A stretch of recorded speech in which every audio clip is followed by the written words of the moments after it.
Assalamualaikum warahmatullahi wabarakatuh. Kembali lagi dengan saya Silmi Adinda Putri dengan NIM 19022126. Nah, di video ini saya akan menjelaskan tentang konsep kepemimpinan dalam organisasi. Teori-teori atau sebab-sebab munculnya istilah kepemimpinan. Kepemimpinan ini ada 3 teori yang mendasarinya. Yang pertama yaitu teori yang pertama adalah teori genetis atau teori yang mengindikasikan bahwa yang namanya pemimpin itu muncul karena dilahirkan. Pemimpin itu menurut teori ini tidak dibuat, tidak didesain dan tidak dibentuk, melainkan lahir sebagai seorang pemimpin dan sudah ada sejak ia dilahirkan. Ketika seseorang lahir, maka itu diyakini membawa sifat-sifat kepemimpinan. Mesti tidak semua orang memilikinya. Nah, yang selanjutnya dalam teori genetis ini adalah ada kondisi di mana memang seseorang mau tidak mau ia sudah punya takdir dalam hal kepemimpinan.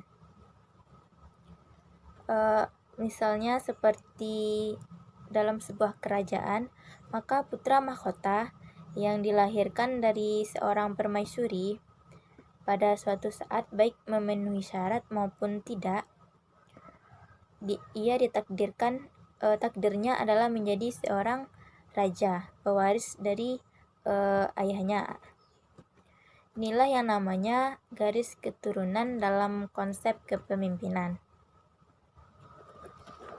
Nah, teori yang kedua yaitu teori sosial.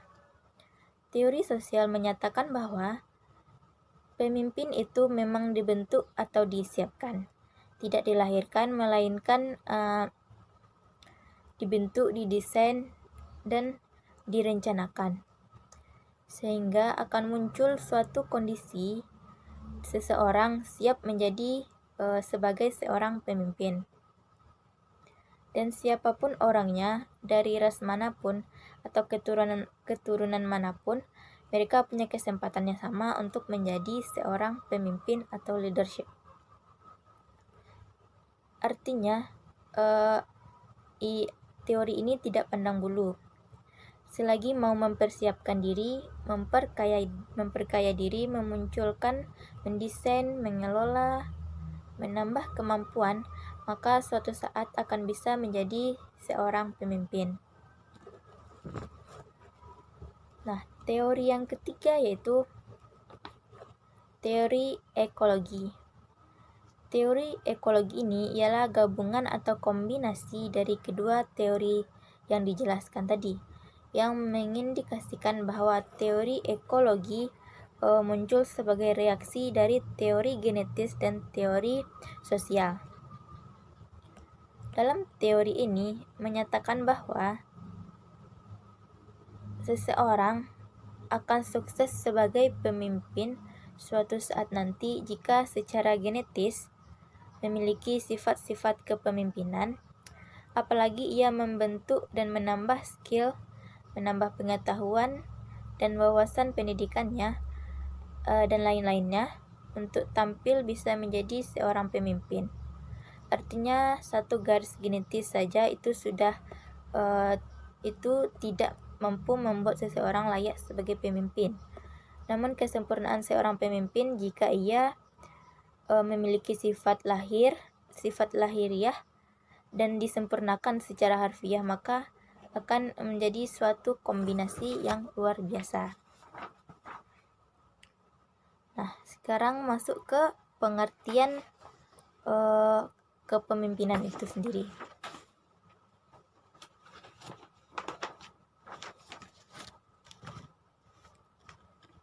Pengertian arti kepemimpinan ini dilihat dari sudut pandang para ahli atau pakar di bidang ini.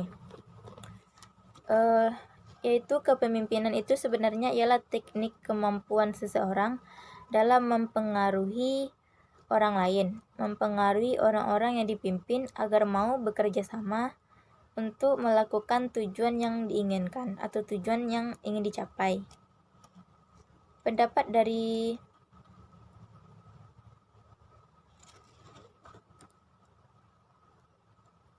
pendapat ahli yang menyatakan bahwa ialah suatu kepemimpinan ini atau leadership ini ialah suatu rangkaian kegiatan penataan berupa kemampuan mempengaruhi perilaku orang lain dalam satu situasi tertentu agar mau bekerja sama.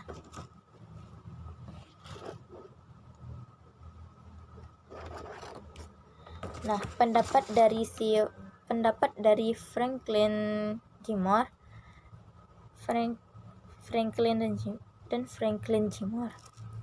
Franklin menyatakan bahwa kepemimpinan itu sebenarnya pada prinsipnya ialah terkait dengan hubungan yang erat yang ada dalam diri seseorang atau pemimpin dalam rangka mempengaruhi orang-orang yang dipimpinnya untuk bekerja sama atau bekerja bersama-sama secara sadar dalam hubungan tugas untuk mencapai tujuan yang diinginkan. Sedangkan Franklin C. Moore menyatakan bahwa kepemimpinan itu adalah suatu kemampuan, satu skill yang membuat orang-orang bertindak sesuai dengan yang diinginkan oleh orang yang bersangkutan. Nah, dari beberapa pengertian yang disebutkan tadi dapat disimpulkan bahwa yang namanya kepemimpinan atau leadership itu ialah skill, kemampuan seseorang dalam mempengaruhi orang lain. Orang-orang yang dimaksud ialah orang-orang yang dipimpin, seperti karyawan atau bawahannya. Skill yang dapat mempengaruhi mereka dalam rangka apa yang diinginkan, namun dalam konteks pekerjaan, dalam rangka mencapai tujuan bersama atau tujuan suatu lembaga atau organisasi. Nah, sekarang saya akan menjelaskan tentang syarat-syarat kepemimpinan dilihat dari 3 hal. Yang pertama yaitu kekuasaan. Kekuasaan yang dimaksud ialah suatu otoritas yang memberikan wewenang kepada seorang pemimpin untuk mempengaruhi, kemudian menggerakkan, bahwa untuk menggerakkan karyawan atau bawahannya, menggerakkan orang-orang yang memang di bawah kepemimpinannya untuk berbuat sesuatu dalam rangka penyelesaian tugas-tugas dan pekerjaan yang diberikan oleh pemimpin. Syarat yang kedua yaitu kewibawaan. Kewibawaan ini ialah keutamaan seseorang pemimpin sehingga mampu mengatur orang lain. Ada faktor di mana orang lain tanpa disadarinya mau mengikuti dan patuh kepada apa yang disampaikan oleh mereka yang memimpin atau si leadership. Syarat yang ketiga yaitu kemampuan.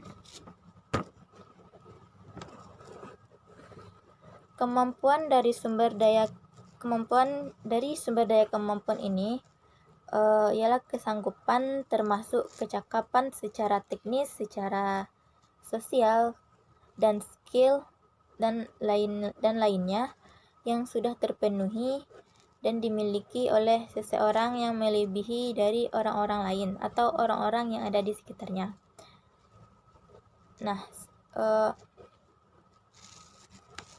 pendapat James Ely menyatakan bahwa pemimpin itu harus mempunyai kelebihan yang layak dan itu tidak dimiliki oleh orang lain, tidak dimiliki oleh orang banyak yang ada di sekitarnya.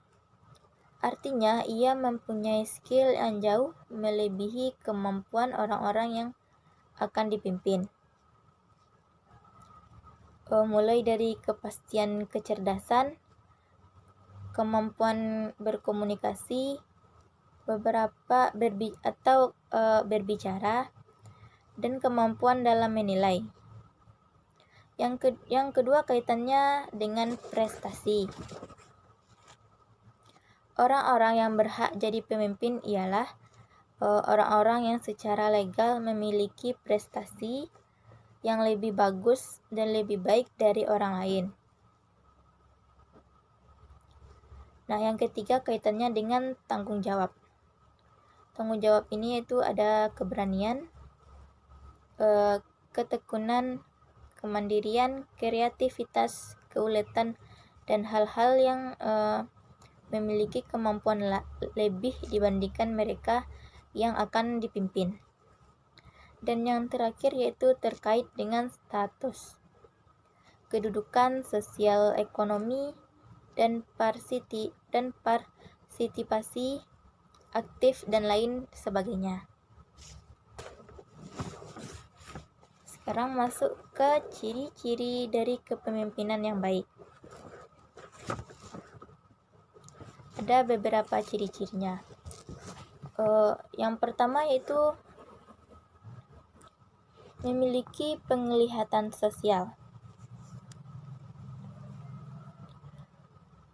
Pemimpin yang baik ialah pemimpin yang mampu melihat dan merasakan berbagai gejala, mengerti dengan semua gejala-gejala yang timbul di dalam masyarakat dalam kehidupan sehari-hari. Namun dalam konteks hubungan sosial. Ciri-ciri yang kedua yaitu kecakapan berpikir abstrak. Yang dimaksud dengan kecakapan berpikir abstrak ini ialah bahwa seorang pemimpin selayaknya punya kemampuan otak atau punya tingkat kecerdasan dan pintar. Intelijensinya tinggi karena memang membutuhkan pemikiran-pemikiran yang matang. Karena seorang pemimpin itu memang harus mempunyai kecerdasan atau intelijensi yang tinggi karena mereka akan membutuhkan suatu pemikiran-pemikiran yang matang untuk mengambil suatu keputusan atau kebijakan. Dan ini butuh kemampuan daya berpikir yang tinggi, daya olah pikiran yang tidak main-main. Jadi, seorang pemimpin harus dapat menganalisa berbagai persoalan, berbagai hal, kemudian memutuskan adanya gejala-gejala yang terjadi di dalam masyarakat atau di dalam kelompok atau suatu lembaga atau suatu organisasinya, sehingga bermanfaat untuk tujuan lembaga atau untuk tujuan organisasi. Ciri-ciri yang ketiga yaitu keseimbangan emosi. Artinya, seseorang pemimpin atau seorang leader haruslah orang yang stabil secara emosi,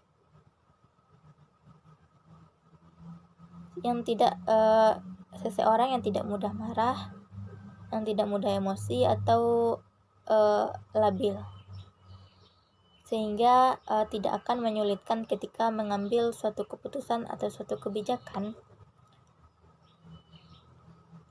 ketika berada pada kondisi-kondisi di mana menuntut untuk mengambil keputusan yang baik dan tepat.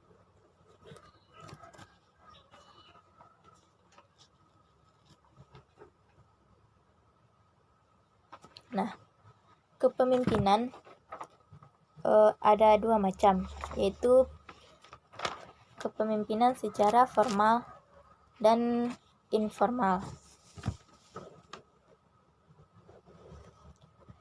Pemimpin secara formal adalah orang yang dalam sebuah organisasi atau lembaga ia ditunjuk sebagai pemimpin berdasarkan keputusan dan pengangkatannya bersifat resmi untuk menjabat atau suatu jabatan atau kedudukan dalam suatu organisasi, dalam struktur organisasi. Ciri-ciri dari pemimpin formal ini ialah yang pertama, ia ditunjuk secara resmi. Yang kedua, mempunyai atau mendapatkan dukungan dari organisasi dan mempunyai atasan. Yang ketiga, ciri-ciri yang ketiga yaitu ia harus memenuhi berbagai persyaratan formal yang telah ditentukan dari lembaga atau organisasi. Sedangkan pemimpin informal adalah seseorang yang tidak secara resmi ditunjuk atau diangkat sebagai pemimpin, tetapi suatu bentuk kehormatan, ia diangkat sebagai pemimpin sebagai bentuk suatu kehormatan yang biasanya diberikan karena ia mempunyai beberapa kelebihan dibandingkan dengan orang-orang di sekitarnya. Kelebihan ini di mana ia mampu untuk mempengaruhi kondisi psikis dan perilaku suatu kelompok atau orang-orang yang berada di sekitarnya. Ciri-ciri dari pemimpin informal ini ialah yang pertama, masyarakat atau lembaga mengakui dirinya sebagai pemimpin tanpa diminta. Ciri-ciri yang kedua yaitu tidak adanya pengangkatan secara resmi atau tidak punya atasan. Ciri-ciri yang ketiga ialah tidak satupun orang yang dapat memutasikan kepemimpinannya dan tidak mempunyai atasan atau garis kewenangan yang dapat menuntut ia untuk melakukan hal-hal yang seharusnya dilakukan. Nah, ciri-ciri yang keempat yaitu tidak mendapatkan balas jasa apapun karena dalam hal materi memang ia tidak digaji. Nah, sekarang masuk ke perbedaan antara kepala dengan pemimpin, antara perbedaan dengan kepala atau leadership. Karena banyak orang berkemungkinan menyamakan keduanya, menyamakan antara kepala dengan leadership ini mempunyai arti yang sama, padahal tidak. Nah, kepala ini ialah seseorang yang diangkat menurut peraturan tertentu oleh instansi atau atasan yang memiliki wewenang untuk mengepalai suatu kantor atau jabatan, dan kemudian bertanggung jawab terhadap tugas-tugas yang telah dibebankan kepadanya. Sedangkan pemimpin ialah seseorang yang dipilih dari kelompoknya karena ia memiliki kelebihan tertentu dibandingkan dengan yang lainnya. Selanjutnya, ia diberikan satu tugas untuk memimpin orang lain dalam mencapai tujuan yang telah ditetapkan oleh kelompoknya dan diberikan hak-hak istimewa. Pemimpin dapat diterima oleh bawahan karena mereka lah yang memimpin, seperti karyawan yang telah memilih pemimpin mereka. Kepala dan pemimpin atau leadership pada konteks tertentu memang memiliki persamaan, tetapi juga memiliki perbedaan karena memang mereka itu berbeda, mempunyai beberapa perbedaan yang jelas ya. Persamaannya yaitu yang pertama, kepala dan pemimpin itu sama-sama memiliki anak buah atau orang-orang yang dipimpin. Yang kedua, kepala dan pemimpin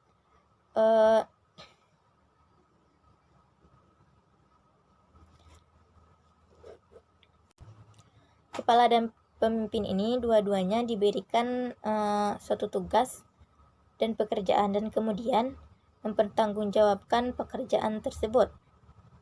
Nah, perbedaan dari kepala dan pemimpin ini ialah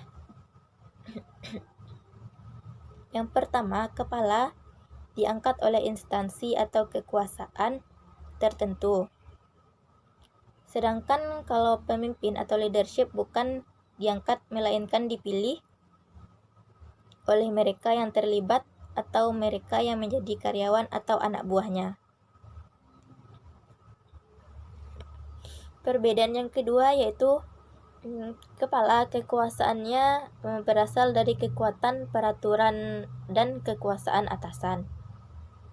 Sedangkan pemimpin kekuasaannya menurut peraturan yang dilandasi pada kepercayaan orang-orang yang dipimpin. Perbedaan yang ketiga yaitu kepala tanggung jawabnya pada atasan, sedangkan pemimpin tanggung jawabnya terhadap atasan juga, namun harus bersedia bertanggung jawab juga terhadap bawahannya, terhadap karyawan atau mereka yang dipimpin. Sekarang saya akan menjelaskan tentang pendekatan kepemimpinan.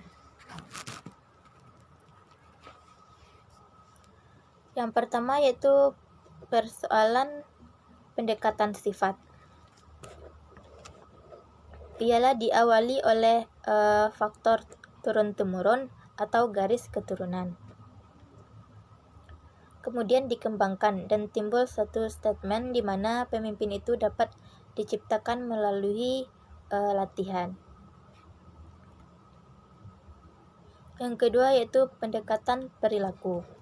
Ialah suatu konteks keberhasilan dan kegagalan seseorang pemimpin yang dilakukan oleh gaya mereka dalam bersikap, dalam bertindak, dan dalam mengambil suatu keputusan atau kebijakan.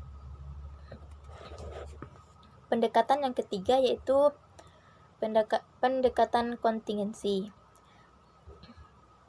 Pendekatan ini dikenal dengan satu yang terbaik, artinya untuk mengurus suatu organisasi dapat dilakukan dengan paralel, tunggal untuk segala situasi. Pendekatan yang terakhir yaitu yang keempat, yaitu pendekatan terpadu, yang memadukan teori ke dalam pendekatan kepemimpinan dengan maksud untuk menunjukkan adanya kesamaan dari berbagai macam perbedaan di antara semua teori-teori yang muncul, dan teori tersebut, teori yang dipadukan itu ialah yang pertama, perpaduan antara teori motivasi dengan jenjang dan tingkat kematangan dengan pendekatan kepemimpinan situasional. Yang kedua yaitu perpaduan antara teori motivasi dua faktor dengan teori tingkat kematangan bawah dengan pendekatan situasional. Nah, sekianlah penjelasan saya mengenai konsep kepemimpinan ini. Jika ada kesalahan dalam pengucapan atau kata-kata saya, mohon dimaafkan. Saya akhiri dengan wabillahi taufik wal hidayah. Wassalamualaikum warahmatullahi wabarakatuh.